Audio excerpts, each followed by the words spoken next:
Hola, bienvenidos. ¿Cómo están nuevamente a una transmisión más de Psicología del Deporte a cargo de la Dirección General del Deporte Universitario? Y como siempre, agradecer a la Dirección de Comunicación Social de la Dirección General del Deporte que nos facilita el espacio y la cuestión tecnológica precisamente para llevar a cabo este tipo de contenidos digitales y llegar hasta ustedes donde quiera que se encuentren. Pues bueno, a mí me da mucho gusto hacer el cierre de este ciclo de psicología y deporte, pues prácticamente en el último día de transmisión. Estaremos haciendo ya un receso de verano y estaremos reincorporándonos pues muy pronto. Antes de que termine el mes, ya estaremos nuevamente con ustedes. Pero pues, el día de hoy vamos a revisar un tema más que teórico. Tratamos de hacer un caso práctico, explicarlo, cómo la psicología del deporte lo llevamos a la parte práctica. Eh, por supuesto, la parte teórica es muy importante, pero sin embargo, me parece interesante, es interesante mostrar cómo a través de la teoría nosotros podemos hacer esa transición y bajar el contenido de una manera aplicada. El día de hoy, de hecho lo hemos hecho, no es la primera vez, lo hemos hecho varias veces. Eh, y me acuerdo muy bien, me tocó precisamente hacer algo aquí estoy compartiendo para que podamos vernos. En el caso de voleibol de playa, estuve a cargo precisamente de esa transmisión donde hicimos un caso práctico, mostramos el caso práctico de cómo está trabajando la parte psicológica en el voleibol de playa. Por cierto, un saludo a Juan, a los chicos de playa, que les fue muy bien en la universidad, se trajeron una medallita. Felicidades por el esfuerzo, la constancia, la disciplina, pues como siempre, por permitir que la psicología esté dentro de la formación integral de los chicos. Y hoy voy a tocar a algo muy parecido, pero es un caso práctico que tiene que ver con el básquetbol, el equipo de Liga Mayor, el equipo bueno, al final se aterriza a femenil y varonil, pero vamos a mostrar, voy a compartir una presentación. Ahí está, ya la estoy compartiendo. Y vamos a compartir precisamente, ahí están viendo, eh, pues esta transición. De alguna manera es cómo nos vamos a mostrar en el área de trabajo, que es algo, a mí la verdad es que me encanta hacer esta transición y hacer el contenido teórico, pues desarrollar la práctica, que al final creo que es la parte más importante, cómo aterrizamos la información en el día a día. Bueno, pues esto que tenemos que hoy es un tema de psicología deportiva, caso práctico en básquetbol, entrenamiento mental en el tema de los tiros libres. Bueno, pues ahí está, es algo, no es que solamente se hagan tiros libres, se puede generalizar en muchos aspectos, pero tomamos, siempre decimos en psicología que entre más específicos seamos con algo que queramos mejorar, pues bueno, esto tiene que ser muy puntual. Entre más puntual, más específico podamos ser, tenemos un mayor control de las diferentes variables que pudieran existir, ¿no? En el deporte, en el tema psicológico, que existen un montón de variables que seguramente estarán impactando en el desempeño deportivo, y precisamente ir quitando es parte del trabajo de psicólogo, identificar, excluir y tratar de controlar las variables que son controlables. Primero por el deportista y después por el psicólogo o el resto del equipo o el entrenador, el staff, etc. Bueno, pues aquí está el balón y conocemos la mecánica del juego, del deporte. Es un deporte en conjunto, es un deporte eh, con los jugadores están en contacto continuo físicamente, hay desgaste físico, puede haber dolor, puede haber lesión, en fin, hay muchas variables como decíamos. Pero hay un momento muy particular, específico en el básquetbol, donde todo depende exclusivamente del jugador. Estamos hablando del tiro libre. Y el tiro libre es precisamente lo que nos lleva a tratar de controlar, mejorar e incrementar la efectividad, por supuesto, en el juego, en el entrenamiento, la efectividad del jugador. Al final lo queremos ver aterrizado en un partido. Las variables, no, digamos que están fuera de manera natural al ejecutar un tiro libre en el básquetbol, pues es prácticamente el jugador, el balón y la canasta, el tablero y la canasta, ¿no? Prácticamente son las variables que están en juego. Todas las variables ambientales, sociales, puede haber sociales que están influyendo, pero prácticamente quien ejecuta y el control total del momento y de la situación le corresponde al jugador, ¿no? Claro, existen diferencias, que esto es lo que nos lleva a incorporar un trabajo mental específico en el tiro libre, porque pues un jugador en condiciones de entrenamiento podría tener mayor o menor efectividad que en un partido. En un partido exactamente puede tener mayor o menor efectividad. Y aquí la premisa es qué está sucediendo, porque al final todo el control depende del jugador. Nadie más está incorporado. Entonces nadie está involucrado, no hay variables extrañas, digamos, que estén jugando, más que las propias que percibe el jugador y las propias del mismo jugador en el control experiencia. Pero bueno, ahí es como la situación. Me imagino un poquito el tiro libre, perdón, un penalti en el soccer, un gol de campo en el fútbol americano, el boliche. Por ahí ya estoy dando algunos ejemplos donde el control total repercute en el deportista. Bueno, siempre se deben de buscar siempre fenómenos. Cuando todo está en control o todas las variables son las mismas, digamos, el entorno es el mismo, el tiro libre es el mismo en el entrenamiento, en un partido, son las mismas dimensiones, es la misma cancha, es el mismo aro, generalmente es el mismo tablero, generalmente todo es lo mismo, nada cambia. Entonces, cuando nada cambia y hay diferencia en la efectividad, estamos obligados como psicólogos a encontrar otras variables que estén jugando. Y por supuesto encontramos las variables psicológicas. Por supuesto que hay más. Puede haber, no sé, estoy hablando de un viaje largo, estamos hablando del descanso inapropiado, estamos hablando de una mala alimentación, por supuesto estamos hablando de quién pueda tener un entrenamiento psicológico en esto, quién no lo tiene, quién lleva más años jugando, quién no los tiene, pero son variables que de alguna manera al tener al jugador ahí ya no podemos controlar. Entonces, dejamos las variables, este es el tema psicológico, buscamos en la medida de lo posible controlar las variables que podemos controlar, ¿no? Entonces, algunos factores adicionales que nos permiten eh, ir controlando este fenómeno, en el caso psicológico, tiene que ver con la ansiedad, ¿no? El tema del control y la regulación de la ansiedad no es lo mismo tirar en un entrenamiento que tirar en un partido. No es lo mismo tirar al inicio de un torneo eh, que el pase a una semifinal, ¿no? Que al final no es lo mismo un partido que se puede jugar todo para llegar a una calificación o subir de división, que algún partido que no repercute nada, ¿no? Un partido de entrenamiento, que en teoría debería de ser exactamente lo mismo. En teoría, pero es ahí donde estamos involucrados. Precisamente es cómo le hacemos para que pues, esta efectividad se generalice y no solo se generalice, sino que sea mucho mejor. Bueno, pues el objetivo es muy simple de este proyecto que está aterrizado en los equipos de básquetbol, pues es incrementar la efectividad del tiro libre en partidos mediante la implementación precisamente de un trabajo psicológico que es el entrenamiento mental. Bueno, ahí estamos. Bien. Hay algunas consideraciones que ya estaba yo adelantando. Por supuesto, el nivel de destreza y dominio que va a tener cada jugador depende de la historia de vida deportiva que también ese mismo jugador ha tenido. Por supuesto, ya no es lo mismo 10 años de juego, no es lo mismo 3, 4 años de juego. Por supuesto que no es el nivel de destreza, dominio y experiencia deportiva es diferente, pero en el momento de hacer un tiro libre, claro que es una variable que está en juego, pero ya no la podemos controlar, ya no podemos darle más años a un jugador que lleva 4. Entonces, tenemos que ir quitando esas variables y solamente trabajar en las que son controlables.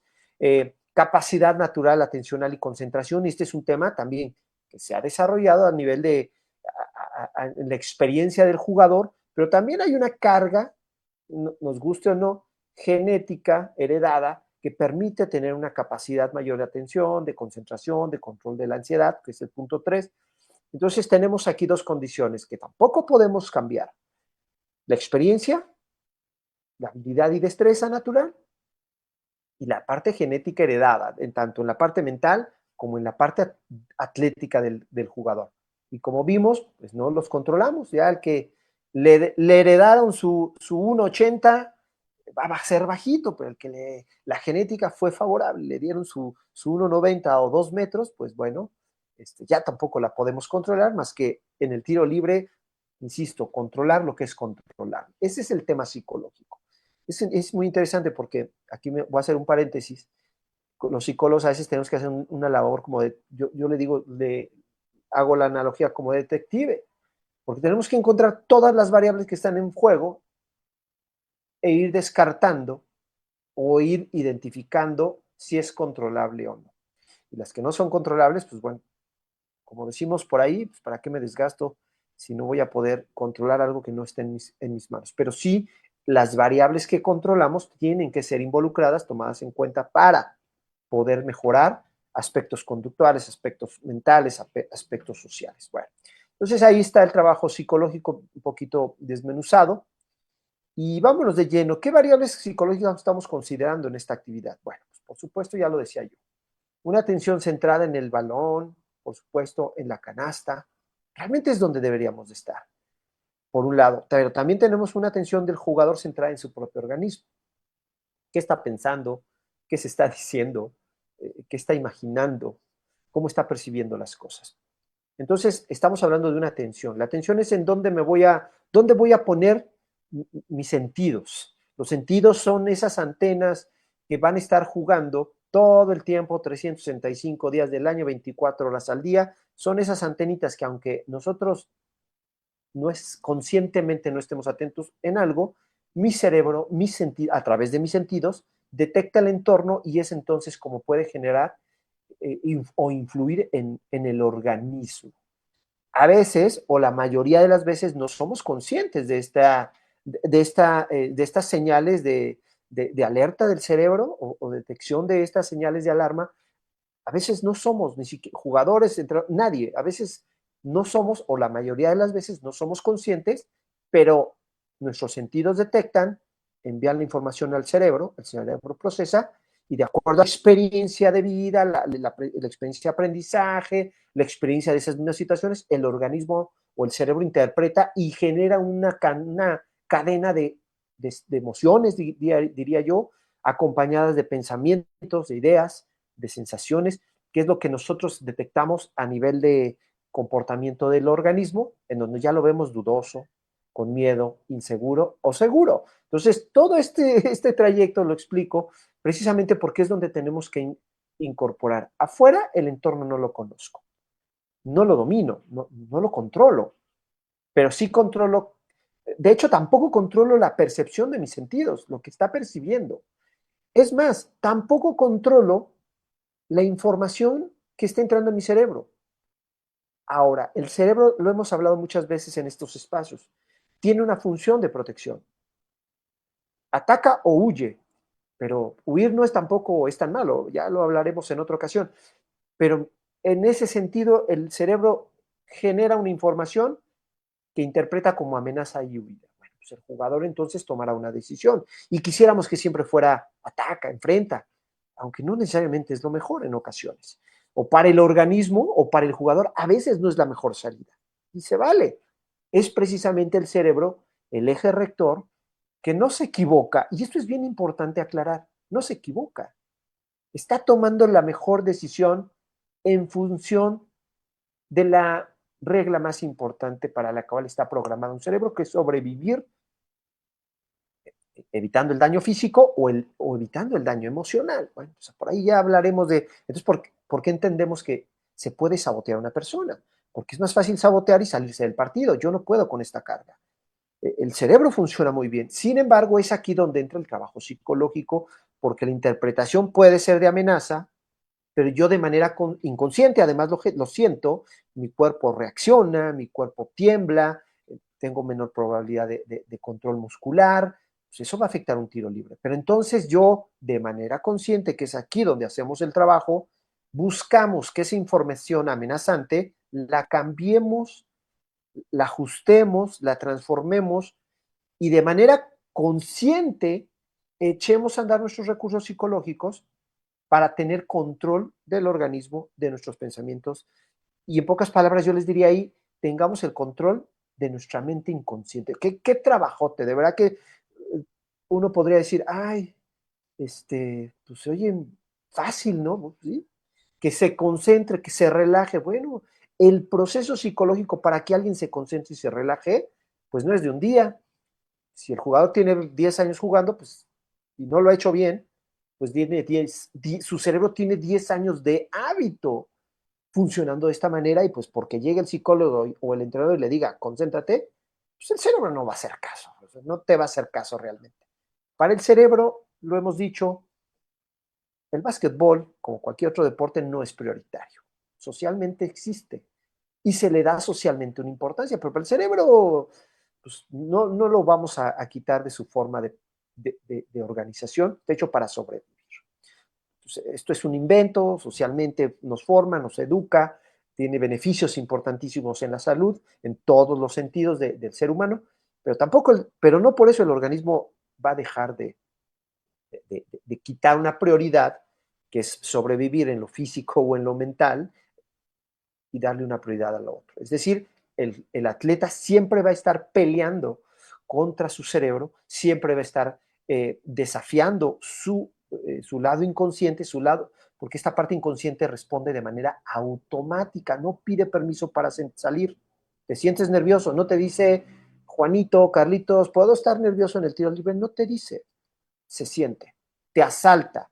La estructura cerebral queda asaltada por las emociones y la parte lógica es la que disminuye. Bueno, pues ese es el trabajo mental que a partir del trabajo mental buscamos que una vez que nuestra estructura cerebral esté asaltada y esté emocional y no esté controlada, pueda el deportista identificar eso primero y entonces empezar a echar recursos de entrenamiento psicológico para darle la vuelta a un cerebro automático que ha evolucionado solo para sobrevivir. Bueno, aquí lo que entendemos es que el deportista va a echar recursos para controlar una cuestión evolutiva. No es nada fácil, de verdad. Pues, para prueba basta un botón, nosotros mismos. Cuando te dicen no te enojes, yo creo que nos enoja más, ¿no? Entonces, ojo, cuando decimos no te enojes, relájate. No es tan fácil. Bueno, atención, estamos hablando de una atención que es, todos mis sentidos están atentos en algo. Bueno, aquí el deportista va a tener que empezar a atender su centro de atención va a ser el balón, la canasta, y lo que está sintiendo para poderlo cambiar. Entonces, esta atención le llamamos en la psicología, eso es una atención, el balón y la canasta es externa, está fuera del jugador, pero es estrecha, está vinculada, está dirigida a cosas muy específicas.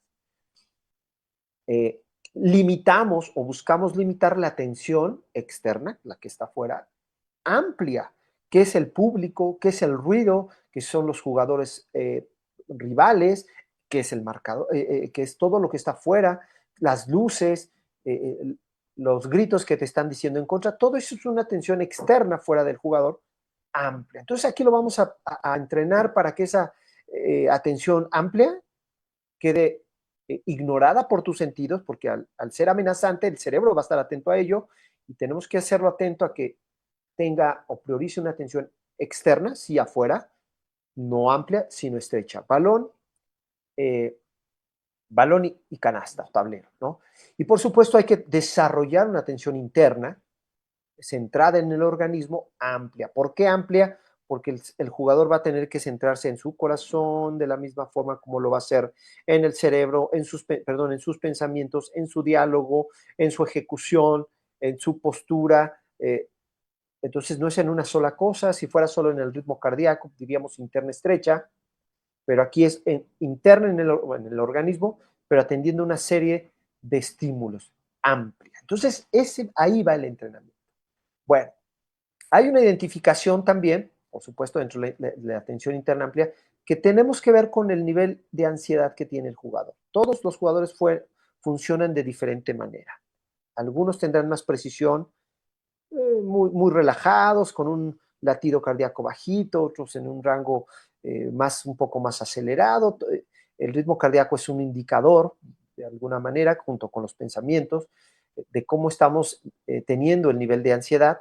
o una ansiedad muy acelerada. El básquetbol es un deporte rápido, es un deporte acelerado, es un deporte donde, donde continuamente estás eh, peleando cuerpo a cuerpo, estás peleando posición, estás peleando lugar, estás peleando anticipación, o sea, entonces estás tomando decisiones de contacto, de velocidad, de potencia, brincar y pelear, el golpe físico es inevitable, el juego físico es completamente natural en este deporte y nos lleva a generar adrenalina, por supuesto, a incrementar los niveles de ansiedad y de energía en el organismo, que le funcionarán al que es acelerado, pero no tanto al que no lo es. Y cuando hay un tiro libre, pues tenemos la condición de que el juego se suspende y tiene cierto tiempo para tirar. Bueno, qué importante es eso, saberlo, porque es ahí donde en algún momento este proceso o este proyecto no es el primero, o sea, este es la evolución de otros, porque anteriormente, aquí voy a hacer un paréntesis para entenderlo, por qué lo vamos a hacer así. Anteriormente, en esta identificación de jugadores, donde algunos juegan más con un nivel de energía más bajito, otros medio, otro más alto, pues buscamos entrenarlos en que pudieran llegar a ese nivel de ansiedad.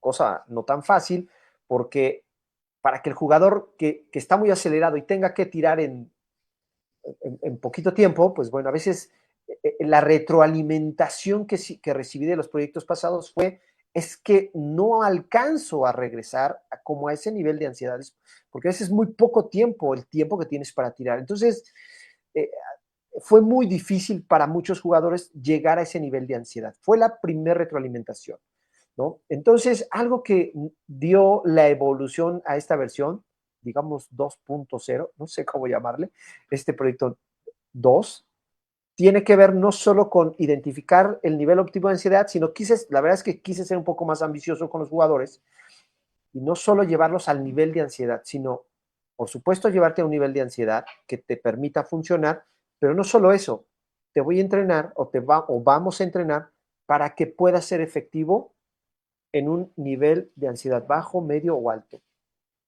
¿Se podrá? Pues para eso es el proyecto. Vamos a buscar sí trabajar con el deportista como lo hicimos, en su nivel óptimo de control de ansiedad. Aquí me siento a gusto, pero la retroalimentación y el trabajo que hemos hecho, hay que escuchar al jugador. Y de hecho, todas las posturas, casi todas la documentación donde se basa este ejercicio que estamos haciendo, casi todos los proyectos de investigación se han basado en lleva al jugador a a su nivel ideal. Es el entrenamiento. Bueno, lo hicimos en una versión inicial. La retroalimentación del jugador me deja todavía con cosas en el aire, como diciendo, es que a veces el juego no me permite o no tengo la capacidad todavía de llegar.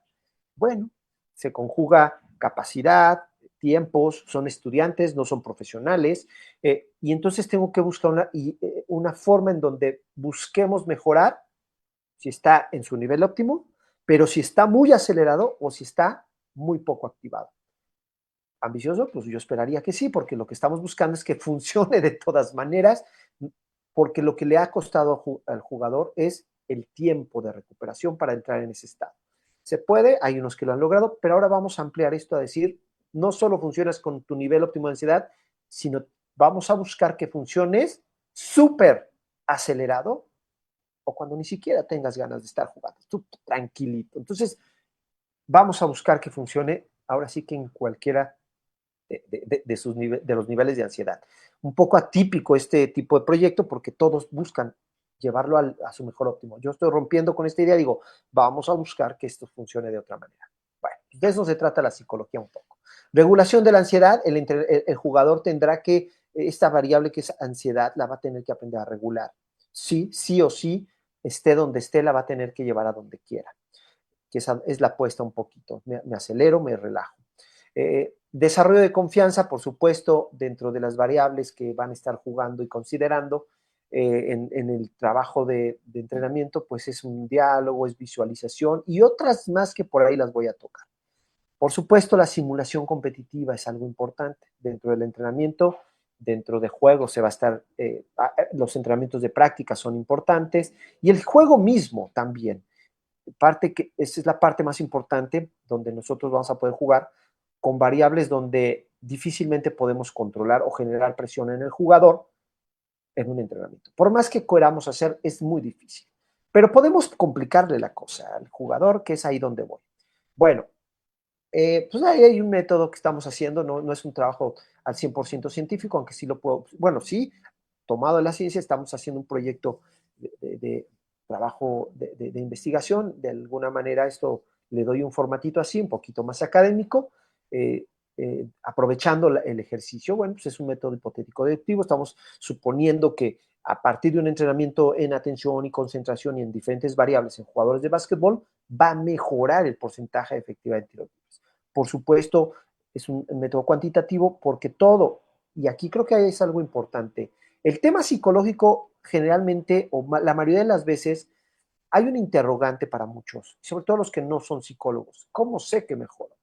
No me puedo quedar con la idea de que me siento bien, aunque es válida el argumento, lo tenemos además que considerar, pero tratamos de que en el aspecto psicológico aterricemos las cosas y las mejoras en términos cuantitativos, es decir, no solo cualitativo, sino cuantitativo, es decir, los números tienen que mejorar. Bueno, ahí vamos. Entonces, en el tema de los implementos que vamos a estar utilizando, pues no es tampoco gran cosa. Estas herramientas que las conocemos, un balón de básquetbol oficial con las medidas necesarias, el inflado correcto, bla, bla, pues una cancha donde se pueden ejecutar tiros libres con medidas oficiales. Tenemos un oxímetro, por ahí lo tengo, es un oxímetro que todos podemos tener en casa, con unas pilitas ahí recargables.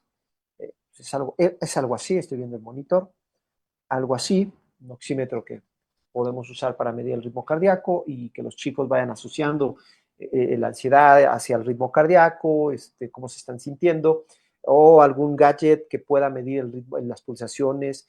Podemos utilizar un reloj. Hoy todos los relojes, o la gran mayoría de relojes deportivos, tienen una capacidad de medir en línea el ritmo cardíaco. Entonces, todos estos son muy útiles, ¿no?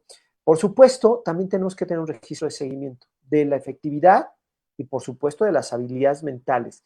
Un autorregistro, los jugadores, pues de alguna manera ya están acostumbrados, eh, tendrán que contestar un autorregistro en donde ellos califican en escala Likert, pues el dominio de algunas habilidades psicológicas eh, que estamos entrenando. Por supuesto, jugadores.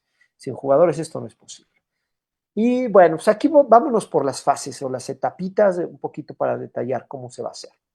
Esto está programado para todo el ciclo anual, el ciclo competitivo que empieza en agosto, se echará el ciclo hasta diciembre, la primera parte, y después vendrá de enero nuevamente al cierre de ciclo del siguiente semestre. Dos semestres, estamos hablando de un año competitivo en el tema de básquetbol, que dura aproximadamente el año, el calendario, el torneo. Entonces, bueno, son diferentes torneos, pero nos vamos a enfocar en el de la universidad, en el de la universidad o el de Liga AVE, que son unos torneos muy, muy largos. Bueno, ¿cómo está diseñado un poquito el esquema, la estructura de trabajo a la semana? La platico un poquito a detalle. Cada mes está determinado estamos considerando 4 semanas para este trabajo en cada mes. Algunas semanas tienen 5, pero lo estamos considerando a 4. Seguramente esas semanas estaremos haciendo otro tipo de análisis con esta información, pero bueno. Este programa, bueno, en la semana 1 tienes un test, que es prácticamente tu línea base en términos psicológicos, es saber cómo estoy al día de hoy. En tiros de 10, tiros de libres, ¿cómo estoy hoy al día? ¿Cuál es mi efectividad al día de hoy en los tiros libres? Bueno, pues puedes tener el 20, el 30, cualquier efectividad de 1 a 10, considerando el 100% como la mejor efectividad. Pues bueno, ahí tenemos ya una línea base. Esa línea base ya la tenemos al día de hoy. 2, 3 y 4. ¿Qué hacemos en la semana 2, en la semana 3 y en la semana 4? Bueno, tenemos que empezar a incorporar el entrenamiento dirigido en concentración y atención, como ya lo vimos, entrenamiento en una atención estrecha, externa estrecha e interna amplia. Bueno, pues Esa atención la estaremos jugando, la estaremos, perdón, trabajando en conjunto con la regulación de la ansiedad. Por supuesto, tiene que ir de la mano con un entrenamiento de tiros libres, donde esto se esté llevando, se esté haciendo la transferencia, se esté haciendo el ejercicio, se hace, digamos, en semana 2, 3 y 4, se hace en aula controlada, digamos, en un entorno controlado, el trabajo de concentración, relajación y atención, y después estaremos viendo la forma en cómo lo estamos incorporando a los tiros libres. Estamos generando hábitos de pensamiento al momento antes de tirar. Estamos generando hábitos, rituales, mecanización de la parte mental, que es cómo pienso, cómo, qué siento, qué identifico, cómo lo cambio para poder ejecutar. Entonces esto va de la mano. Al final, esta mecánica que está, este cuadrito que estoy mostrando es un mes de trabajo. Esto se va repitiendo y se va replicando a través de todo el ciclo. ¿Sale? Entonces, ahí está cómo está estructurado un poquito el mapa de cómo lo vamos a hacer.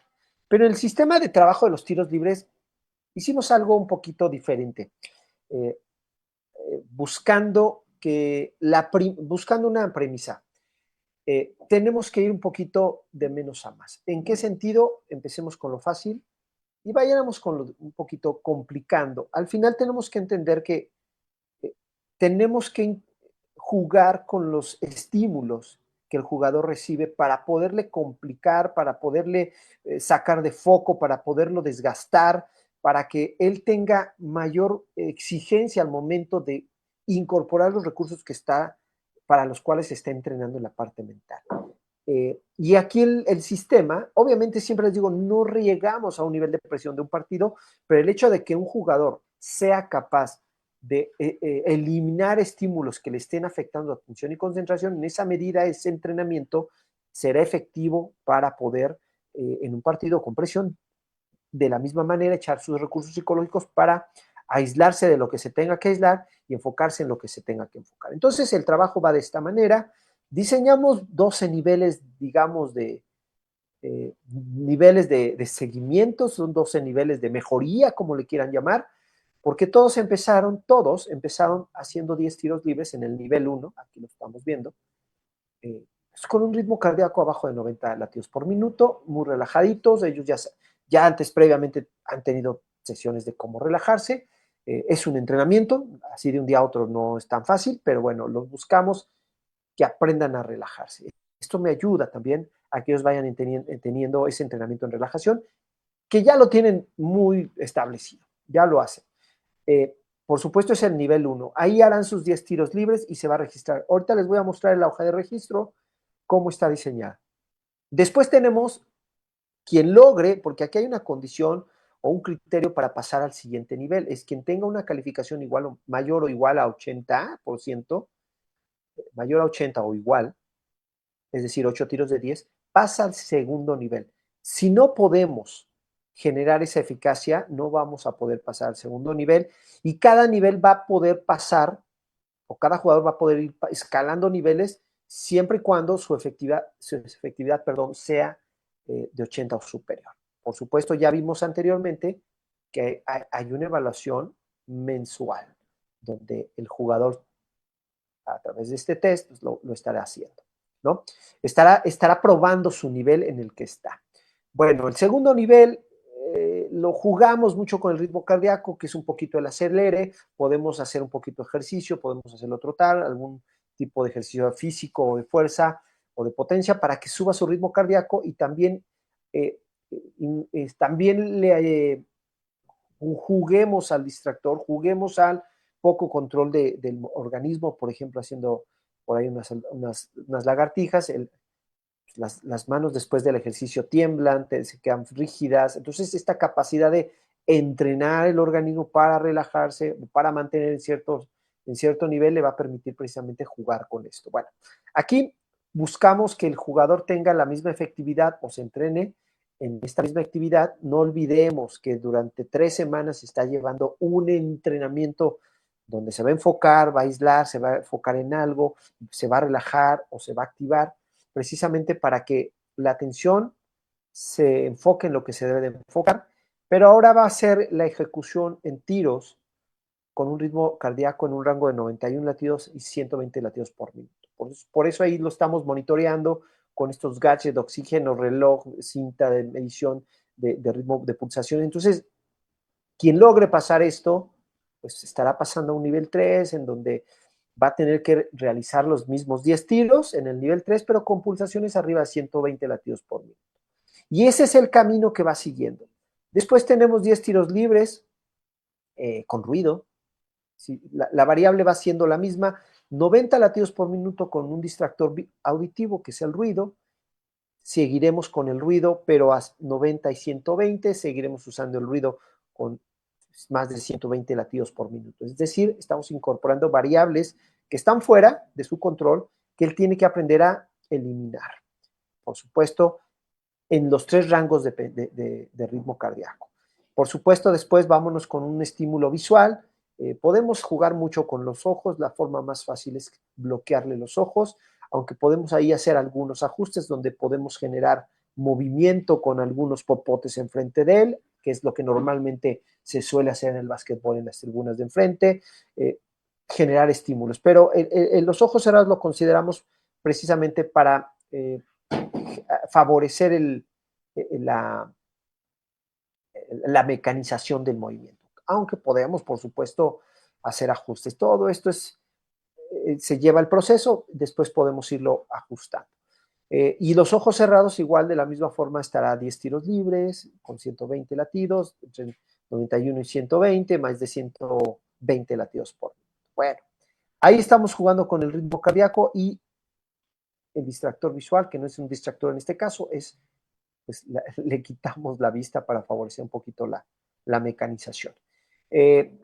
Después generamos algo que tiene que ver con poco tiempo para preparación.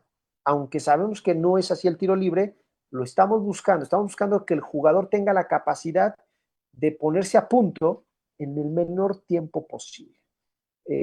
Jugamos en los niveles 10, 11 y 12 con el ritmo cardíaco, ya sabes, tirar a menos de 90, tirar entre 91 y 120 o tirar a más de 120.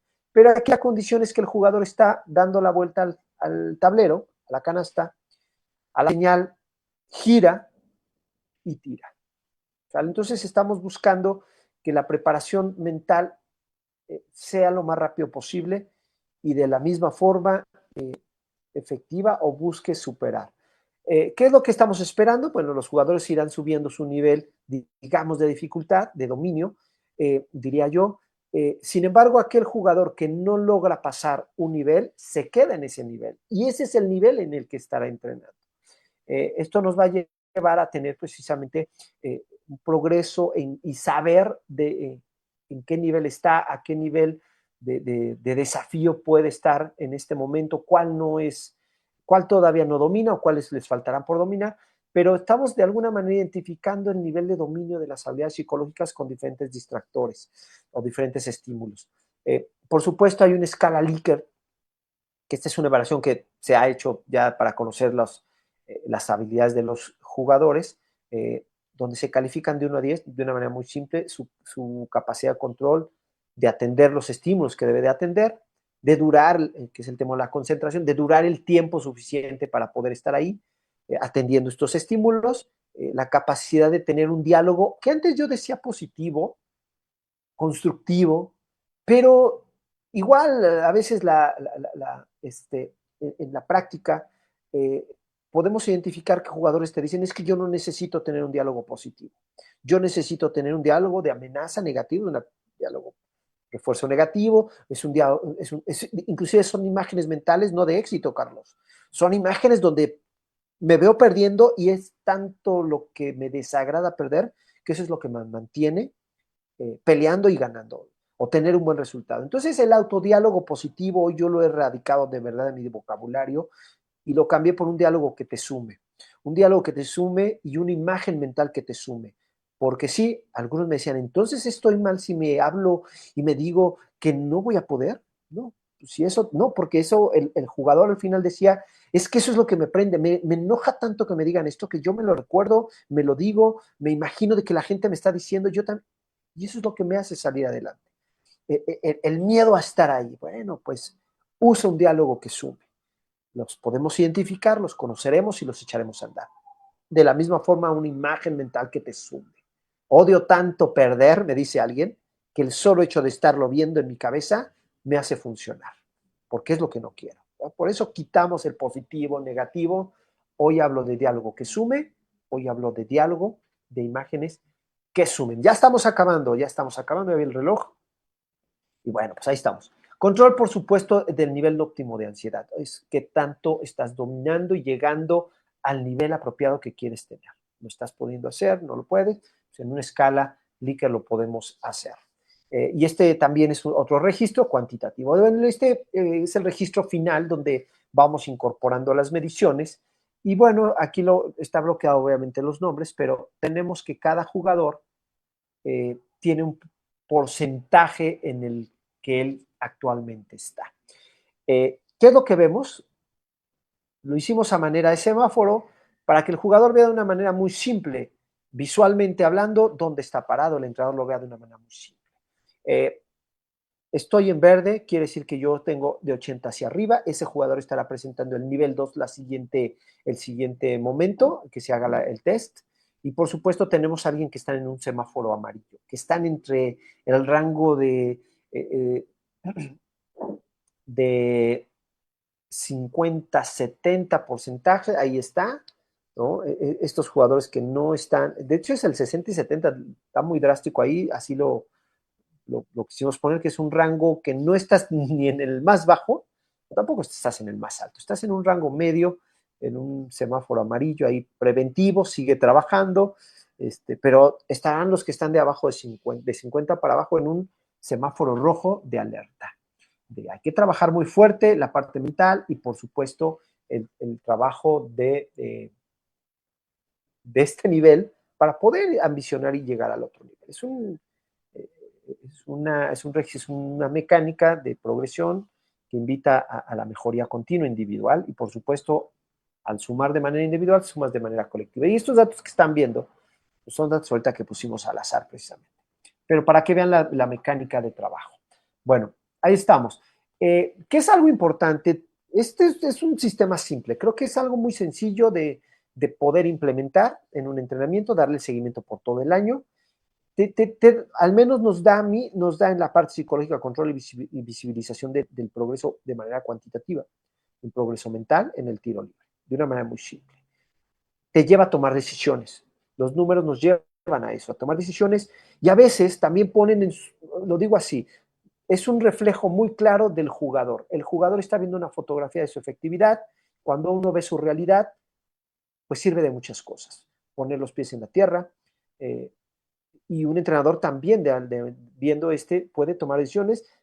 Yo siempre lo he dicho, los números son para tomar decisiones, el trabajo que yo hago te lo pongo a disposición siempre a un entrenador para que él tome, siempre espero las mejores decisiones de una toma de decisiones. Bueno, esto también nos permite trabajar otras variables psicológicas asociadas al deporte y a esta actividad. Paciencia en la mejora, por supuesto, perseverancia y constancia al momento de seguir cuando las cosas no están funcionando, que esto es lo que buscamos en cualquier atleta. Una motivación, por supuesto, cuando las cosas salen, pero también cuando las cosas no están funcionando, cuando no estás progresando.